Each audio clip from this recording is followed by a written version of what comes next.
Hi friends, welcome to Testing Tutorials Point. This is Lokesh and today we are going to discussing our new topic, that is a post call. Okay, here first I'll create our reference first. Types equal to Cypress. Okay, then I'm going to create for my describe suit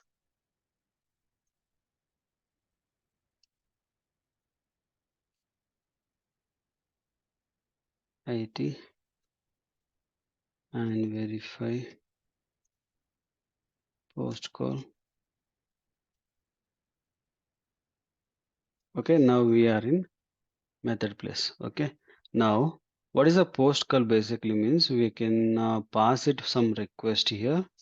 Okay, some value, and based upon that value we can able to get it for some result and also status code as a 201. Okay, this is my request basically, and we need to pass it for a post method and URL and headers and also body of that request.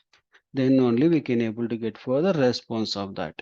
Okay, how we can able to achieve those things we'll see now. Okay, and the previous method we are used for cy.request. Okay, request is basically it will do for some validation, and we it will required for some methods to provide. What method we need to provide, that is our post method, a comma, and then what other things are required, URL also required, then URL. Okay, then comma, then what is the headers. Okay, in the headers colon and brace, and here we need to pass it for in the braces we need to pass for this authorization. Okay, and also we need to pass for bearer token, and there is like in case if you have some other header value also you can able to pass it by using comma. You can use the some comma and enter, you can pass for n number of elements in this location. Okay, no need to bother about that. Once we pass it, and we need to pass for body of request body, right?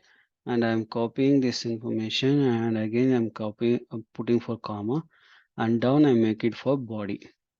Okay, once we mention the body, inside that we can able to sorry, colon is forgot, colon,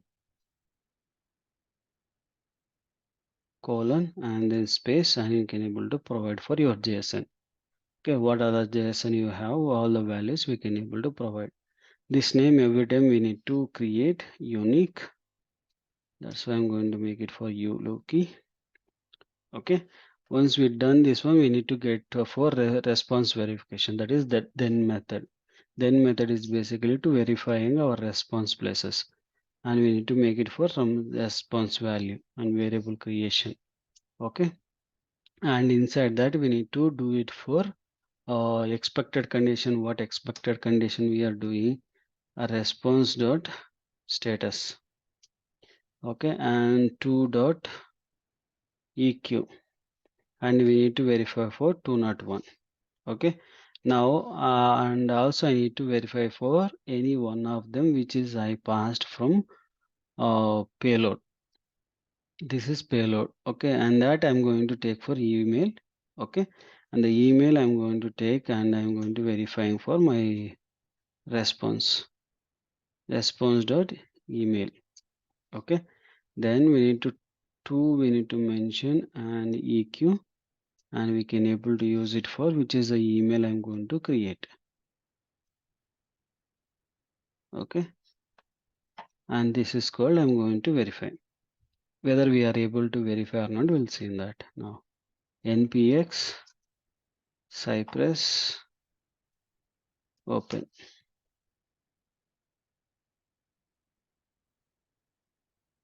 Once we're done, it will open for Cypress end-to-end Chrome,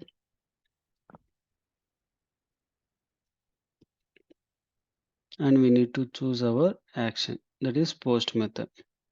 Then once you run, it will run and it will give you for, in case Loki is expected different and it is coming as a different value. It is not given, not one.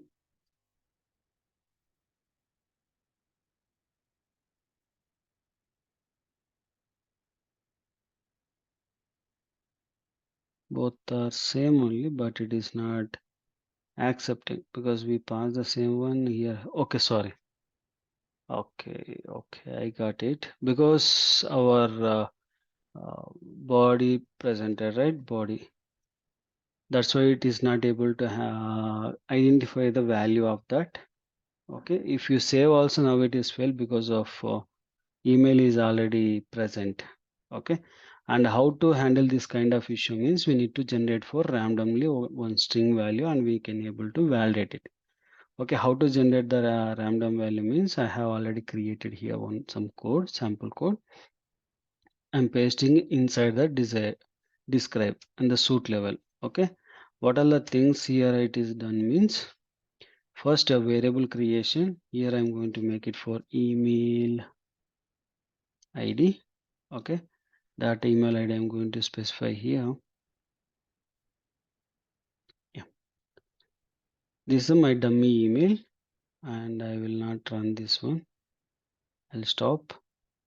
Okay, and the possible is nothing but what are the combination you required those things, and for loop for this all are required things to be changed. Okay, and after that we are going to getting some value to email ID, which is the email ID we are going to get it, right? Those things and we are going to do it here, and I'm going to make it for aggregation and string. Okay, same thing I'm going to do it for here also. Okay, and now it will pass the email ID. Every time it will generate as a unique. You can able to get it for unique combination. Now you can see how many times you want, you can able to run it. Okay, this way we can able to create our post method. Using post method we can able to create a user and also random string also we can able to generate. This is all about this video. I hope you understand this one. Please like my video, please subscribe my YouTube channel, and don't forget to share your friends and colleagues. Thank you.